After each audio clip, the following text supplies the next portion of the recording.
As health officials struggle to contain the coronavirus, social media platforms like Facebook continue to fight the spread of misinformation about the deadly disease online.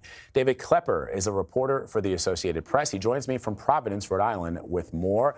So, David, explain to us exactly what kind of measures, for example, Facebook is taking to stop the spread of coronavirus misinformation.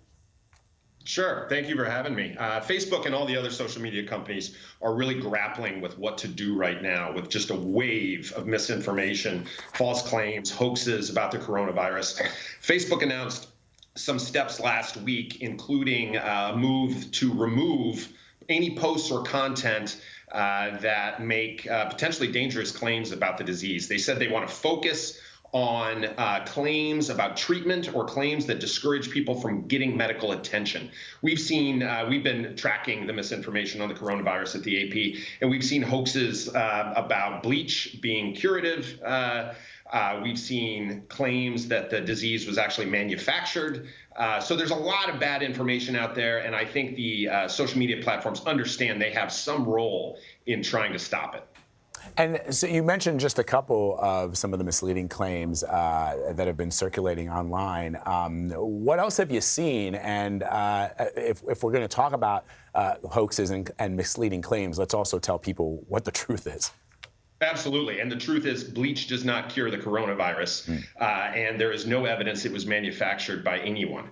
That's two of the more popular things we've seen. We've seen a lot of claims regarding the death toll, extremely exaggerated death tolls that are not backed up by any of the authorities. I saw one this morning. A conservative group on Twitter was talking about death tolls in the tens of thousands, when in fact it is about 500.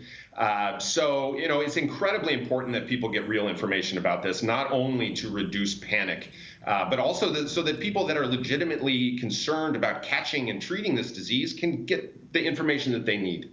So, as you know, it doesn't. I mean, in the United States, we have freedom of the press and the right to free speech, but we've still seen misleading information, for example, when it comes to political ads and political campaigns and politics in general on social media sites. I wonder, though, in a country like China, which does not enjoy the same freedoms, there's been a lot of reporting there, both from the AP, the New York Times, CBS News, that the secrecy and the way that the Chinese government tries to control the flow of information may have ultimately, or at least initially, contributed to this misinformation spreading. In other words, there's this vacuum because the Chinese government is trying to contain and put a lid on what's going on in Wuhan, and that leads to actually the spread of misinformation.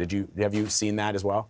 Absolutely. Absolutely. That's an excellent point. I think anytime you have an authority trying to control the amount of information getting out about an important topic, you're going to arouse suspicion among the public. And we have seen that. I think this is a perfect example of why it's important to get accurate, comprehensive information about public health out there to the public as soon as possible, because I think the less you say about this, or the rosier painting you try to paint about the situation, that's just going to prompt more of this kind of misinformation as people look elsewhere and look online for the answers they're not getting from authorities.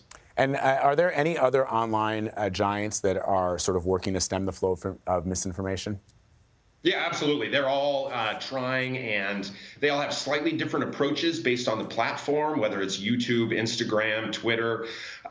They've all taken various approaches. Facebook and Twitter both announced last week that they were implementing a tool when someone searches on Facebook, Instagram, or Twitter for information about the coronavirus. They will be given a link to authoritative, accurate information from public health authorities, the World Health Organization, or the CDC.